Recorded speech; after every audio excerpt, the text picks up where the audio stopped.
Korean Mafia boss desperately hired a black lady as his bodyguard. She took down 15+ assassins in one night.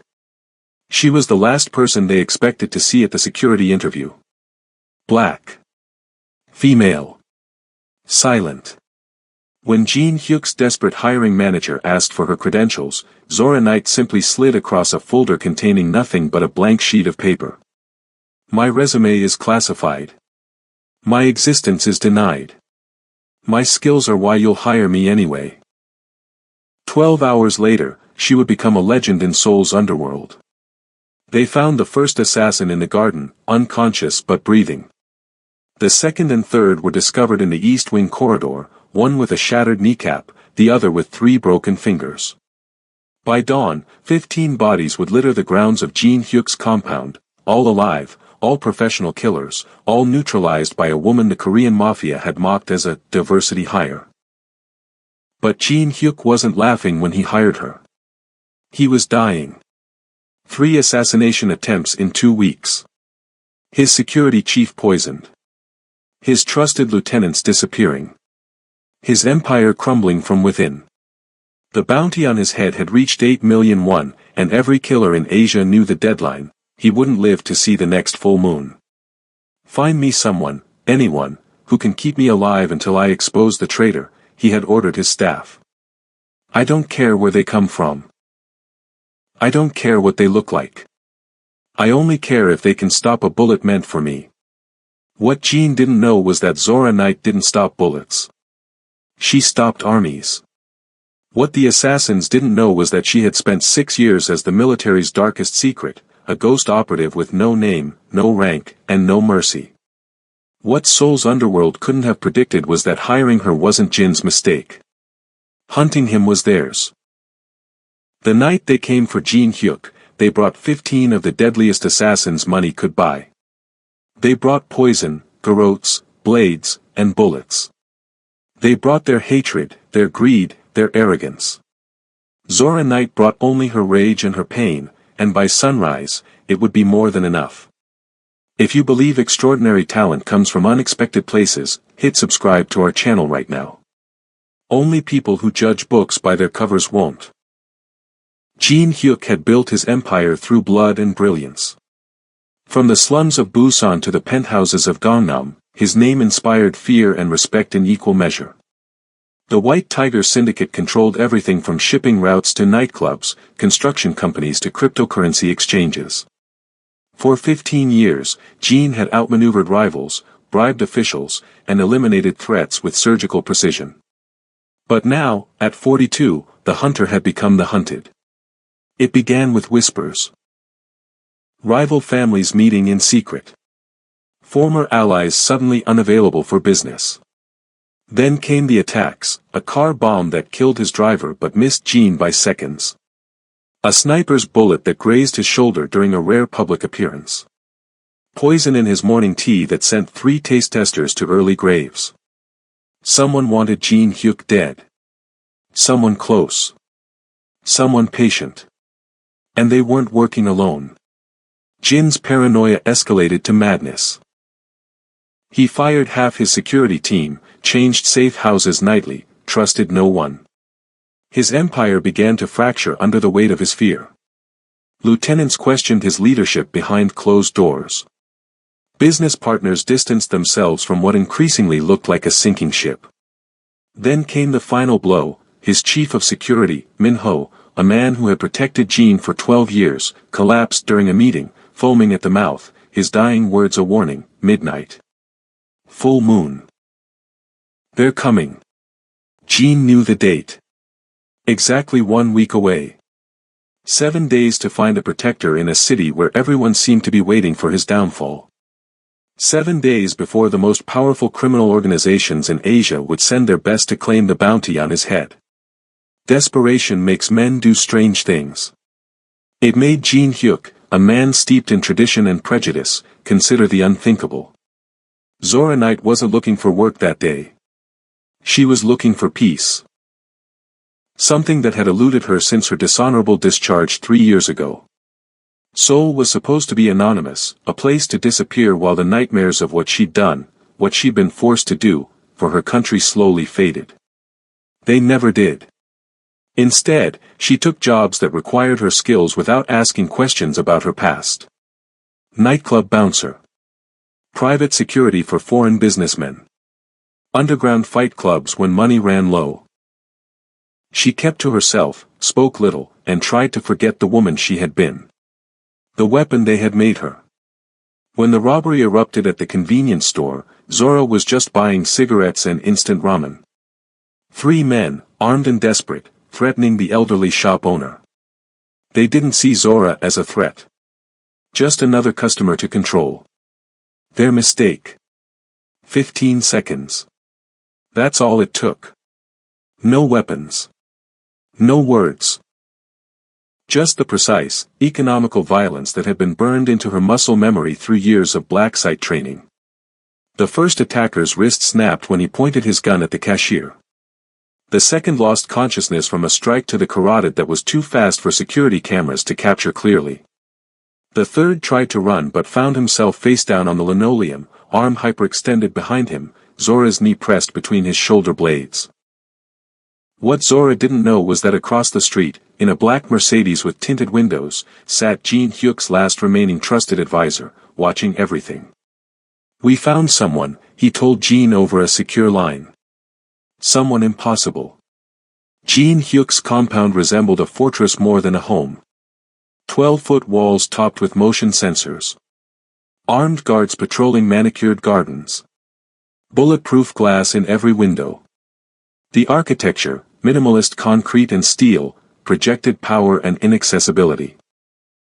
Like its owner, the building rejected intimacy and embraced isolation.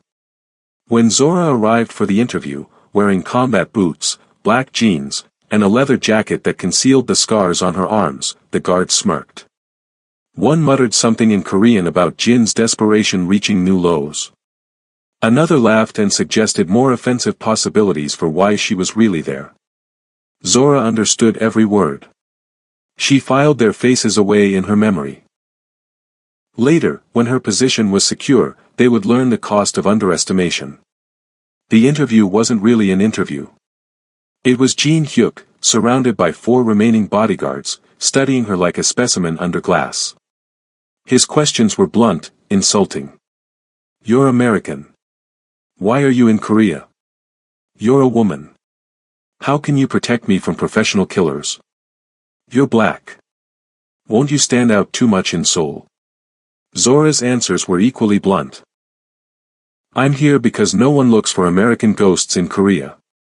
Gender doesn't matter when you're unconscious from a crushed trachea. Standing out means your enemies watch me instead of looking for the knife at their back." Jin's final question revealed his desperation. "Why should I trust you with my life?" Zora's eyes, hollow from years of carrying unbearable weight, met his. "You shouldn't. Trust got you here. Fear keeps you alive. I'm not offering trust. I'm offering survival." Jin Hyuk hired her on the spot. Not because he believed in her, but because he had run out of alternatives. 6 days before the deadline. 6 days to prepare for an onslaught. What he couldn't possibly understand was that for Zora Knight, 6 days was 5 more than she needed. If you believe people deserve respect based on their actions, not appearances, like this story right now, only prejudiced people would turn away from truth. The White Tiger Syndicate's reaction to Zora was immediate and hostile. Jin's cousin and second-in-command, Seo Jun, openly challenged the decision during the first strategy meeting. "You've lost your mind, cousin. Bringing in an outsider. An American. A woman." Seo Jun's voice dripped with disdain.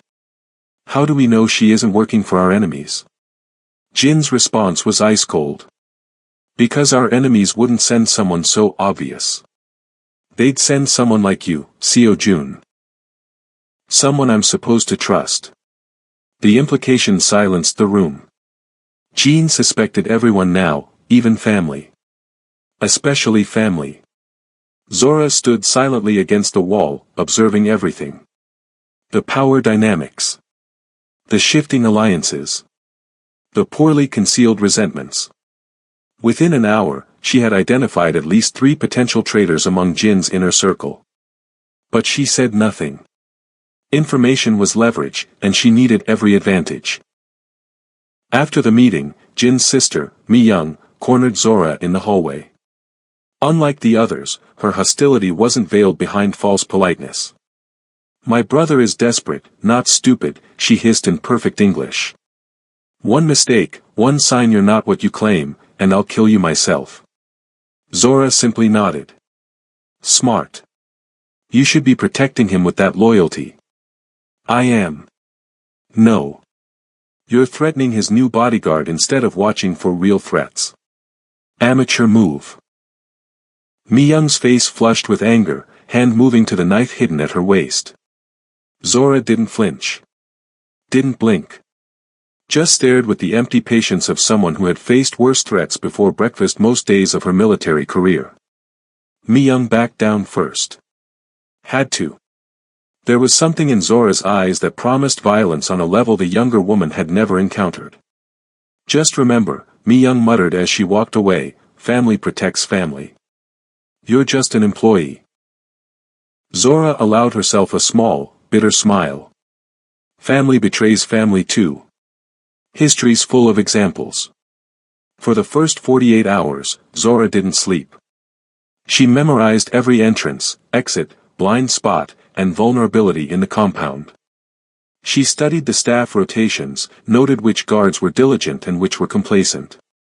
She inspected Jin's food before each meal, tested his drinks, swept his rooms for surveillance devices every 6 hours. Jin watched her work with growing unease. She was methodical, emotionless, exhaustive in her preparation. Like a machine programmed for a single purpose. "You need to rest," he told her at the end of the second day. "Sleep is a luxury for people with futures," she replied, continuing to check the pressure plates she'd installed beneath the floorboards. "What does that mean?" Zora paused, looking up at him with eyes that had seen too much. "It means I sleep when the job is done. Not before." "And what happens after the job?" Her laugh was hollow, empty of humor. "There is no after. There's just the next job. The next fight. The next day of trying to outrun what I've done." It was the most personal thing she'd said since arriving. Jin didn't press further. He recognized trauma when he saw it. Had caused enough of it himself. On the third day, Zora Knight showed exactly why Jin Hyuk had been right to hire her. The attack came during a meeting with the heads of Jin's legitimate businesses. 3 of Jin's own security personnel, supposedly loyal for years, suddenly drew weapons. Their target wasn't just Jin, but everyone in the room, a complete decapitation of the White Tiger leadership. Zora moved before the first gun cleared its holster. A letter opener from the desk embedded itself in the first attacker's wrist. Her body followed, a blur of controlled violence. One traitor went down with a crushed larynx. Another with dislocated shoulders. The third managed to fire a single shot that grazed Jin's executive assistant before Zora slammed his head into the marble conference table with enough force to crack both. 7 seconds. 3 attackers neutralized. 0 fatalities. Jin's legitimate business partners sat frozen, drinks halfway to lips, eyes wide with shock. They had just witnessed something most people only saw in action movies. The reality was both more mundane and more terrifying. No dramatic flips or impossible moves, just the brutal efficiency of someone trained to end threats with minimal motion and maximum damage. Meeting adjourned, Jin said calmly, straightening his tie as Zora zip-tied the unconscious would-be assassins. "We'll reschedule for next quarter." After the executives fled, Jin turned to Zora. "You could have killed them." "Death is final," she replied, checking for hidden weapons on the incapacitated men. "Information is valuable. They'll tell us who sent them. And if they don't talk." Zora's expression darkened. "Everyone talks eventually. I was trained to make sure of it." For the first time since hiring her, Jin felt a chill that had nothing to do with the attempt on his life. Whatever demons drove Zora Knight, they were older and darker than his own. That night, Jean gathered his remaining inner circle, now reduced to his sister, his cousin, and 3 lieutenants who hadn't yet tried to kill him. The mood was somber. The betrayal had come from within, from men who had protected Jean for years. No one leaves the compound until the full moon, Jean declared. No communications with the outside. No exceptions. Seo Jun slammed his fist on the table. This is madness. We're trapping ourselves. Better trapped with known enemies than opening doors for unknown ones, Zora said from her position by the door. Jean nodded. Ms. Knight will implement complete lockdown protocols. Anyone attempting to breach security will be considered hostile. And if there are more traitors among us? Mi Young asked, eyeing the faces around the table. Jin's smile was cold. Then we'll find out very quickly who deserves to be part of White Tiger's future. If you think loyalty is earned through actions not words, comment respect below.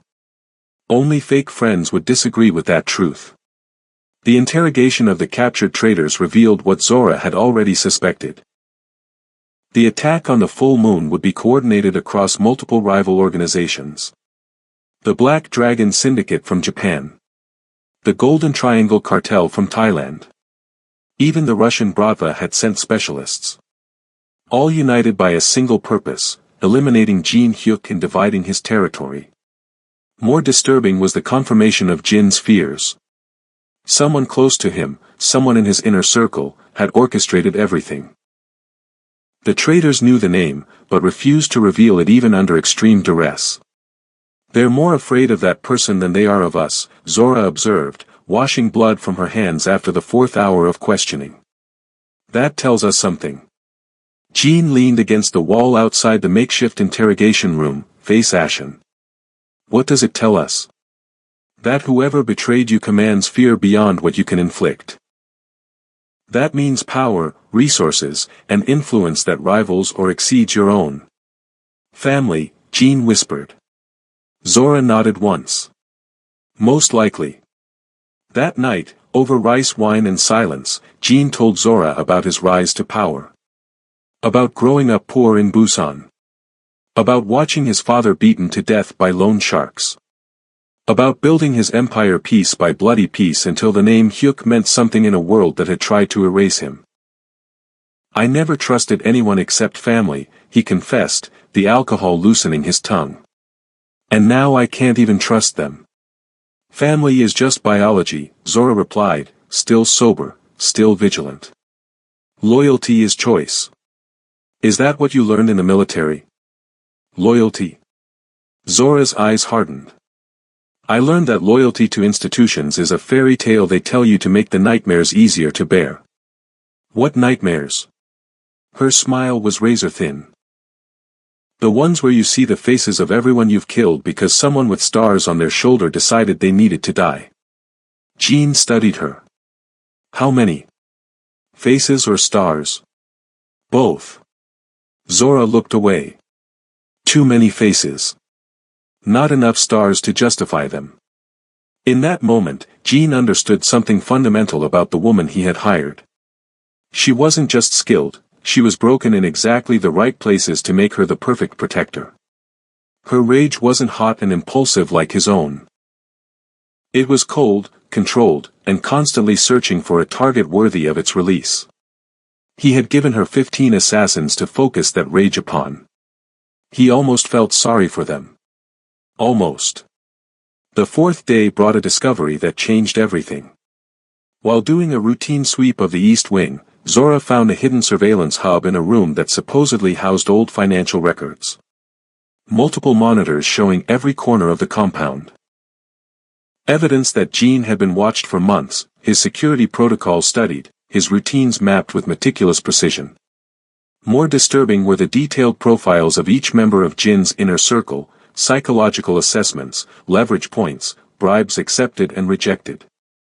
The level of intelligence gathering went far beyond what rival syndicates could achieve.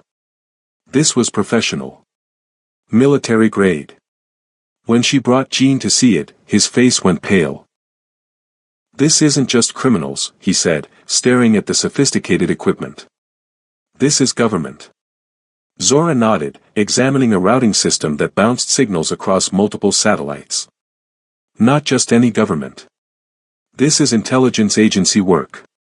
CIA, MSS, or the Korean NIS, Jean finished, naming his own country's National Intelligence Service. Zora didn't contradict him.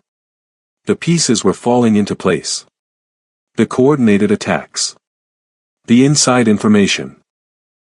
The professional methodology. Jean Hyuk had graduated from organized crime to national security threat, probably through his recent expansion into cryptocurrency and international shipping. Lines had been crossed. Examples needed to be made. They've turned someone in your family, Zora said bluntly. Someone who believes they're being patriotic by bringing you down. Jin's laugh was bitter. Patriotic? My businesses employ thousands. I've built schools, hospitals. I've done more for this country than the politicians who take my bribes. Patriots rarely see nuance, Zora replied, thinking of her own blind loyalty once upon a time. They see targets. That night, Jean did something unprecedented. He gathered his entire household staff, every cook, gardener, driver, and maid, in the main hall. Beside him stood his sister, his cousin, and his 3 remaining lieutenants. Before them all, he bowed deeply. Someone here has betrayed me, he announced in Korean. Someone has decided I don't deserve to live. I won't pretend I'm a good man. I've done terrible things to build what we have. But I've always protected those who serve me loyally. He straightened, eyes moving from face to face. The attack will come on the full moon. Anyone who wishes to leave before then may do so now, with my blessing and enough money to start a new life. I won't force anyone to die for me. Silence fell over the hall. Staff exchanged nervous glances. Then, slowly, an elderly housekeeper who had served Jin's family for 30 years stepped forward. I stay, she said simply, bowing in return. One by one, others joined her. The head chef. The gardeners. The youngest maids. Not everyone, about a third of the staff gathered their courage and their severance packages and left. But those who remained stood taller, their loyalty now a choice rather than an obligation. Jean turned to Zora, who had watched the entire scene from the shadows. Loyalty is choice, he said, echoing her words.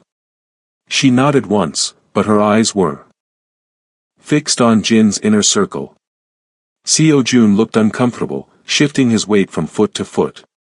Mi-young's face was a mask of perfect composure. The 3 lieutenants showed varying degrees of surprise at Jin's unprecedented humility. One of them was the traitor. Zora was now certain of it. She just needed to figure out which one before the full moon rose in 2 days' time. The time for passive defense was over. Zora Knight had been reactive long enough. That night, while the compound slept, she went hunting. If you think sometimes the most dangerous person in the room is the quietest one, double tap that like button. Only fools ignore silent strength. Seo-jun's private quarters revealed a man living beyond his means. Luxury watches. Custom suits. Receipts for jewelry that cost more than most people earned in a year. Interesting, but not definitive. Greed was the baseline in Jin's world, not the exception. Mi-young's rooms told a different story. Beneath the cold exterior lived a woman with unexpected depth. Books on international law. Political philosophy. Handwritten journals filled with conflicted thoughts about family obligation versus moral principle. A hidden photo of Mi-young in a university graduation gown, arm in arm with a man in a government official's uniform. The lieutenant's quarters yielded less. One was a minimalist who seemed to own nothing personal at all, one was a family man with children's drawings taped to his mirror, and one was clearly a hedonist whose rooms smelled of expensive cologne and cheaper conquests. Zora returned to her Spartan quarters as dawn broke, mind working through the possibilities. The evidence pointed in multiple directions. The minimalist lieutenant could be hiding his true nature. The family man had clear vulnerabilities that could be exploited. The hedonist might need money to support his lifestyle. But Mi Young's hidden connection to a government official nagged at her. She found Jean in his private gym, working through fighting forms with the precision of someone who had learned combat out of necessity rather than sport. His technique was unorthodox but effective, the movements of a man who had fought his way out of poverty through sheer will and adaptability. "Your sister," Zora said without preamble. "Who was she before she joined your organization?" Jean paused mid-strike. "Mi Young. She was a law student. Top of her class at Seoul National University."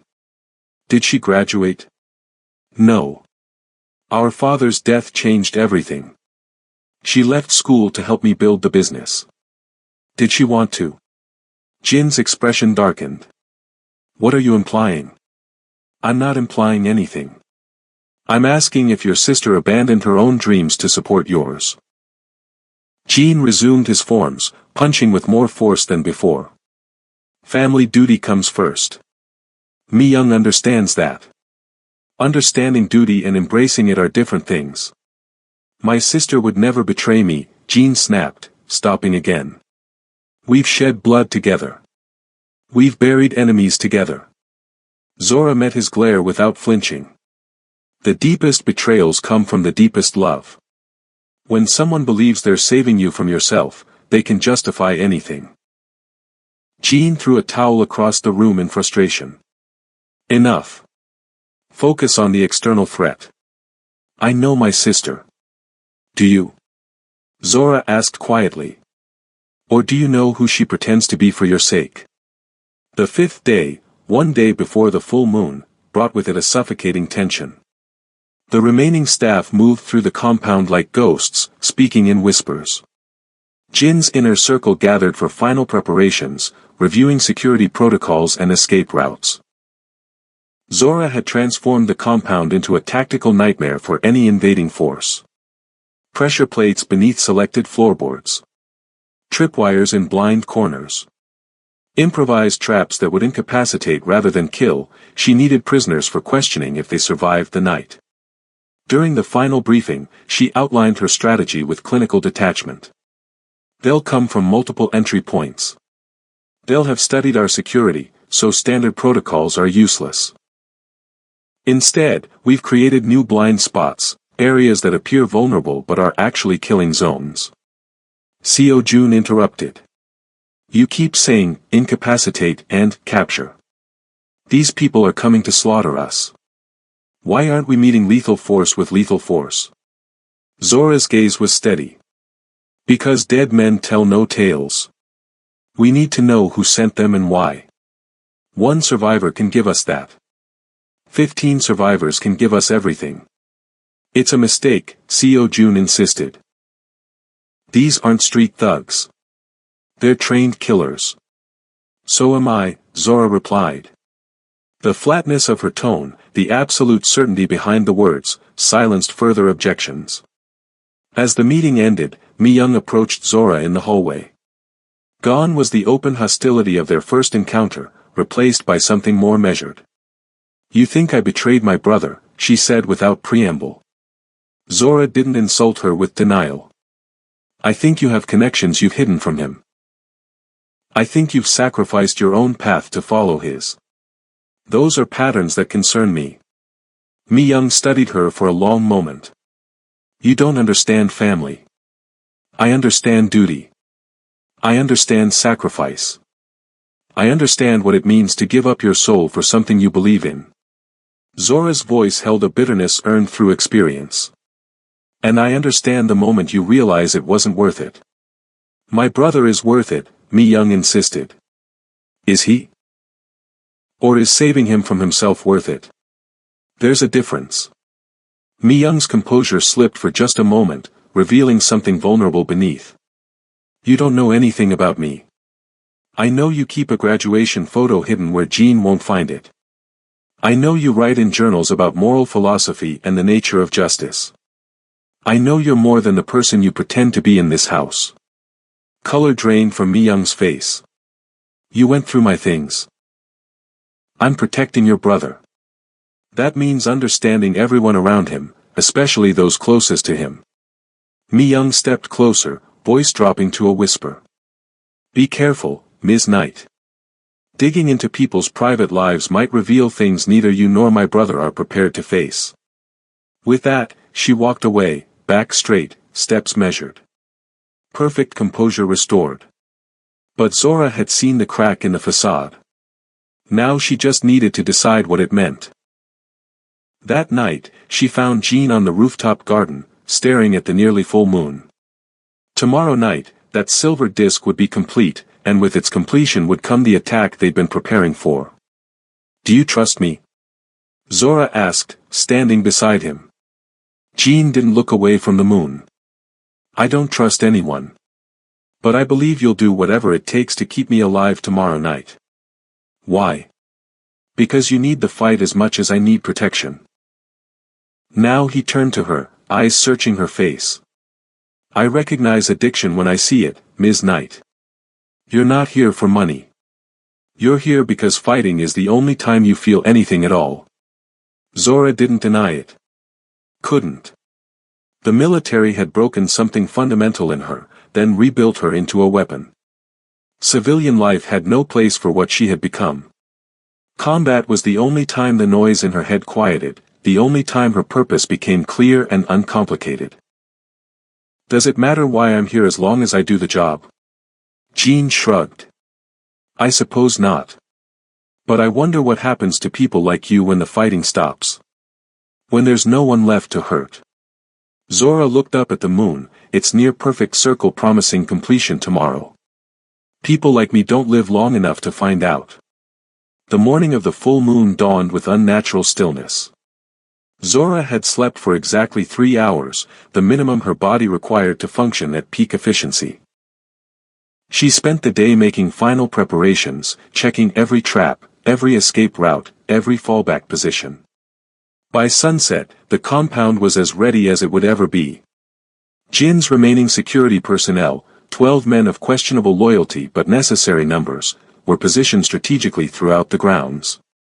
The inner circle gathered in Jin's office for final instructions. No one leaves this room once night falls, Zora declared. Anyone who tries will be considered hostile and treated accordingly. So we just sit here while you fight off an army? Seo Jun asked incredulously. Yes. Because the only way to ensure Jin's safety is to keep him in a secure location surrounded by people I can watch. You still don't trust us, Mi-young observed. Zora met her gaze. I don't trust anyone. Including myself. As darkness fell, Jin poured drinks for everyone. An old tradition before battle, he explained. Even Zora accepted the ceremonial glass, though she had no intention of drinking it. To survival, Jin toasted. To truth, Zora countered. They drank. All except Zora, who pretended to sip then set her glass aside. No one noticed except Mi-young, whose eyes narrowed slightly. At exactly 10:47 p.m., the first alarm was triggered. A silent alert from the perimeter sensors. Zora checked the security feeds on a tablet. Nothing visible yet, but the pressure plates registered movement along the eastern wall. They're early, she said, rising from her position near the door. Good. Desperation makes people sloppy. How many? Jean asked, hand moving to the gun holstered under his jacket. Impossible to tell yet. At least 3 teams based on approach vectors. She turned to the room. Remember, no one leaves. No matter what you hear. No matter who screams.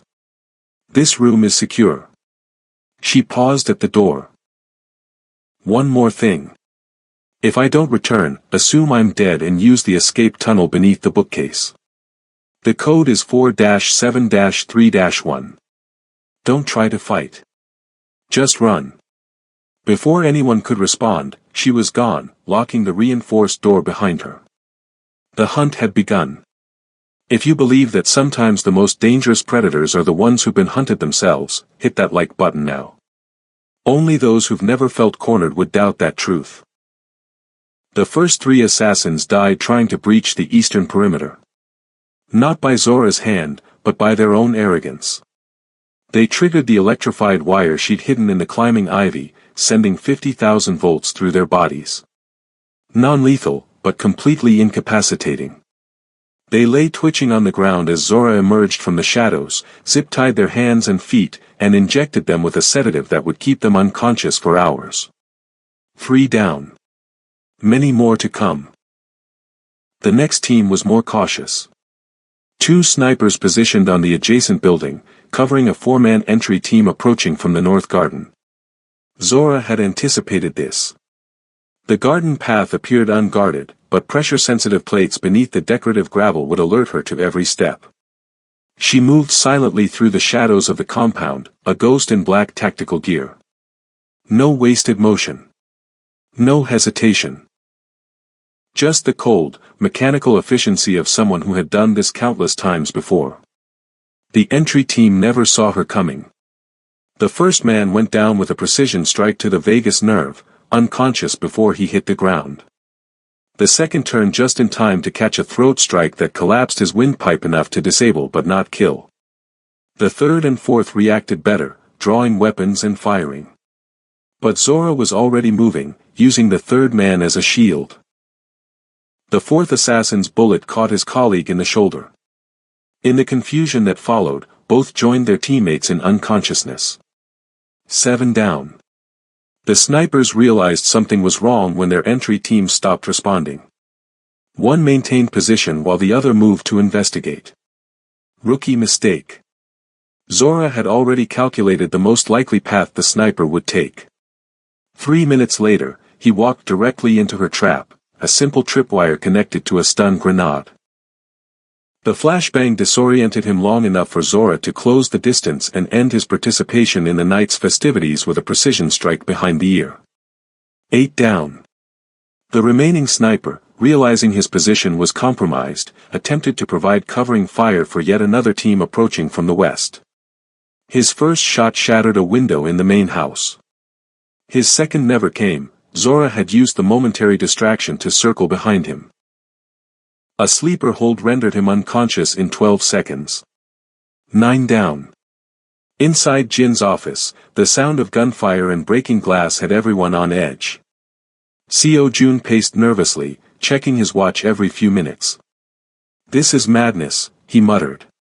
"We should be fighting alongside her, not hiding in here like cowards." Jin remained seated behind his desk, outwardly calm. "Ms. Knight knows what she's doing. Does she?"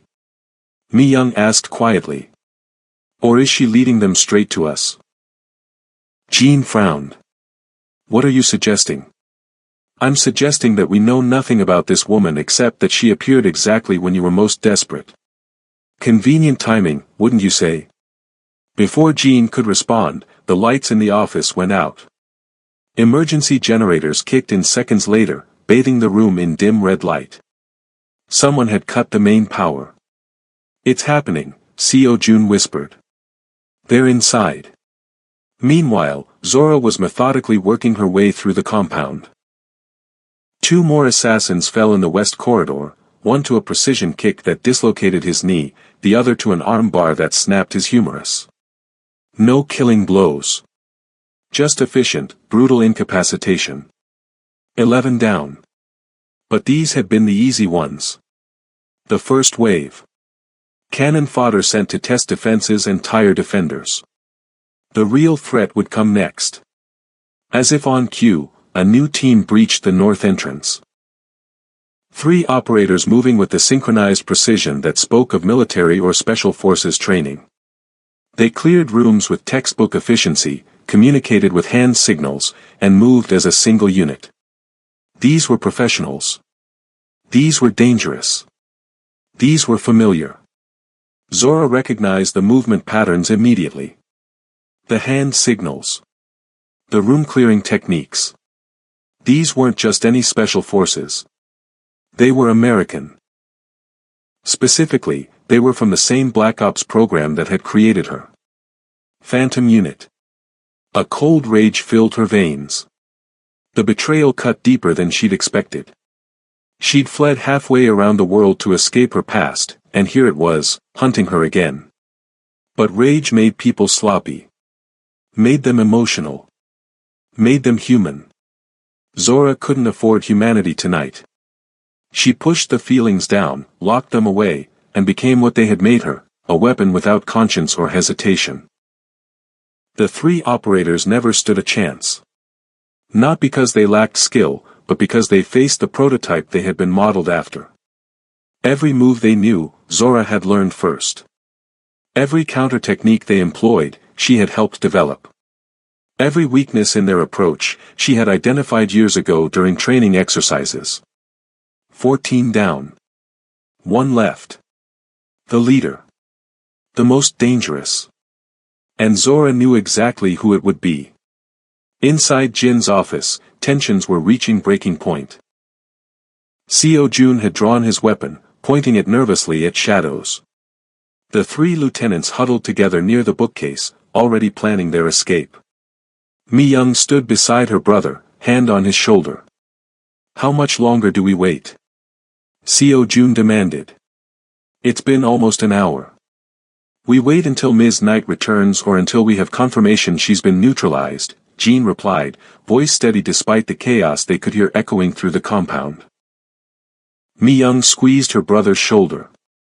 Jean, I need to tell you something. Something I should have told you years ago.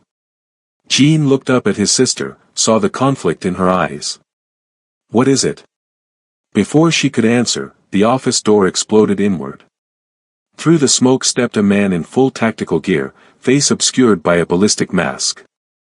In his hand, a military-grade sidearm pointed directly at Jin's head. Target acquired, he said into his comms unit. American accent. Military precision. Seo Jun fired wildly, missing completely. The intruder didn't even flinch, just shifted his weapon slightly and put a round through Seo Jun's shoulder, dropping him instantly. Next one goes through his brain, the man said calmly. Everyone on the floor. Now. The lieutenants complied immediately. Mi Young remained standing, placing herself between the gunman and her brother. Mi Young, get down, Jean ordered. No. Her voice had changed. Hardened. That's enough, Commander. Mission parameters specified minimal casualties. The gunman paused, then slowly lowered his weapon. Agent Song. You're breaking protocol. Mi Young, or Agent Song, straightened her posture.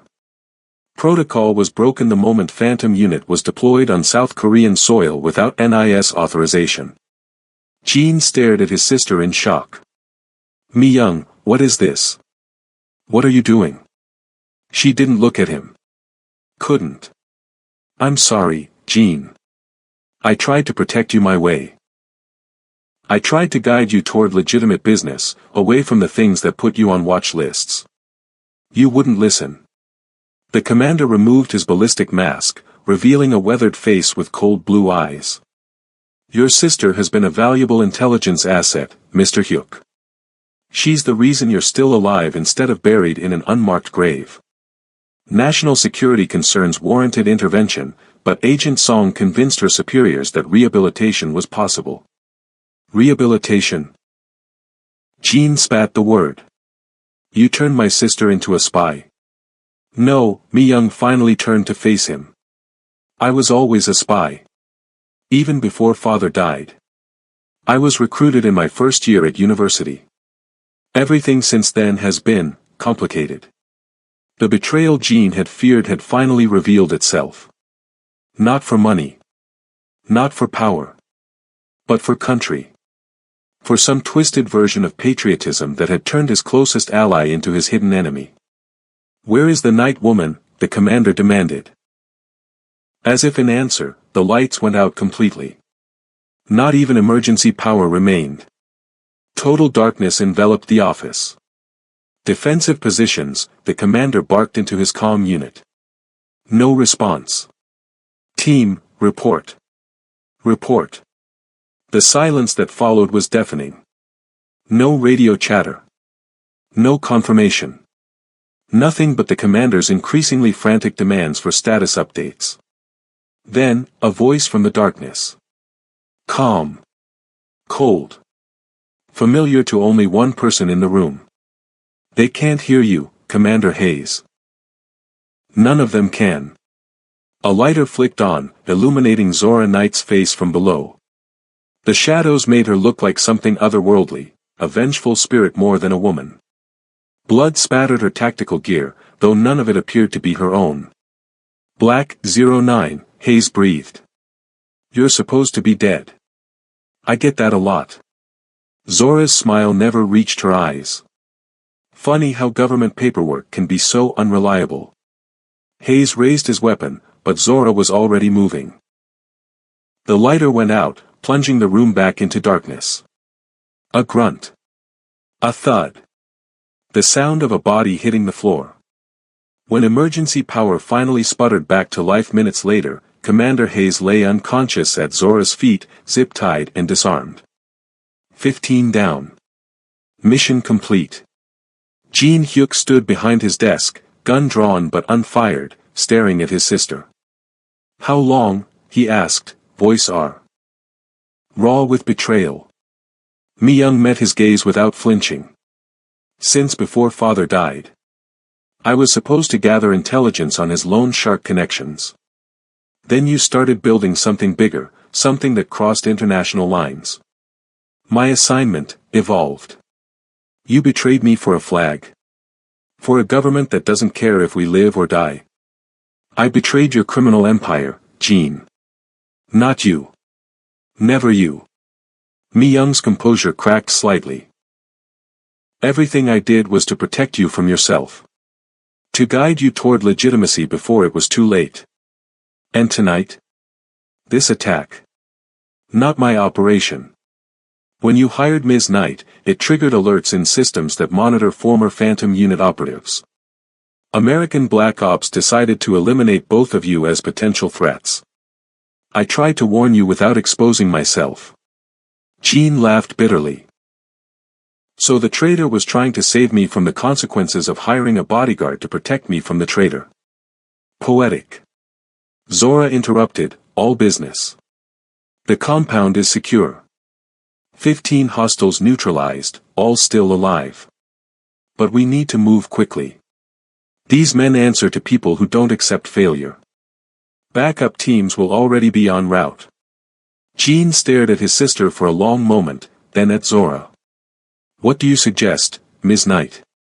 Depends on what you want. Revenge? Safety? A way out? Is there a way out? Zora nodded once. There always is. You just might not like the cost. By dawn, decisions had been made. Alliances reconfigured. Truths accepted. Jin Hyuk understood that his empire stood at a crossroads.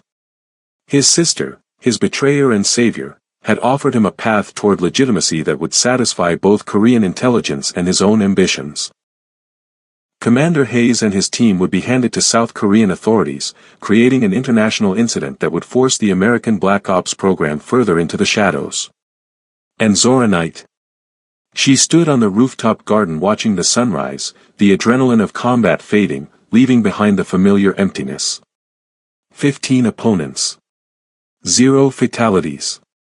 A personal best for someone trained to leave no survivors. Jean found her there, 2 glasses and a bottle of rare whiskey in his hands. Celebrating? Zora asked without turning.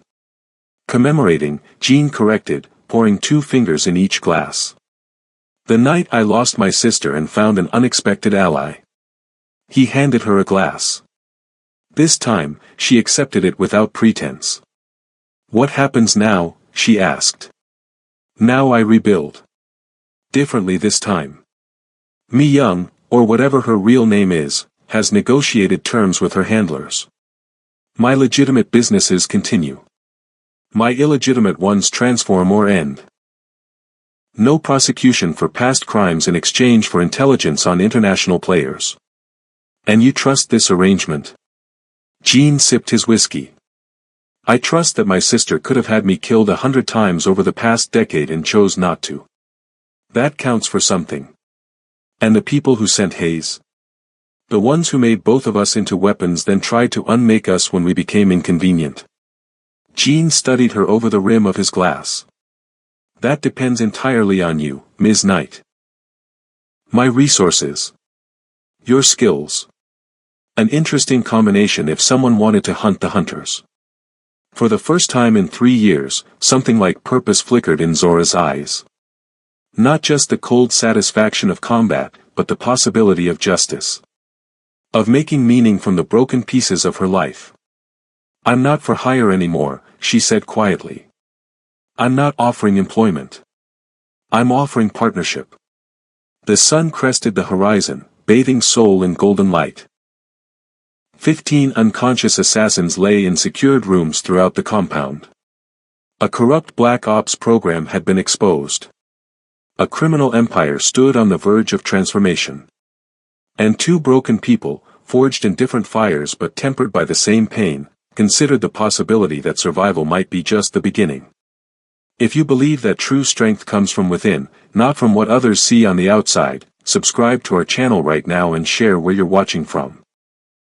Only those who judge without knowing would turn away from this truth.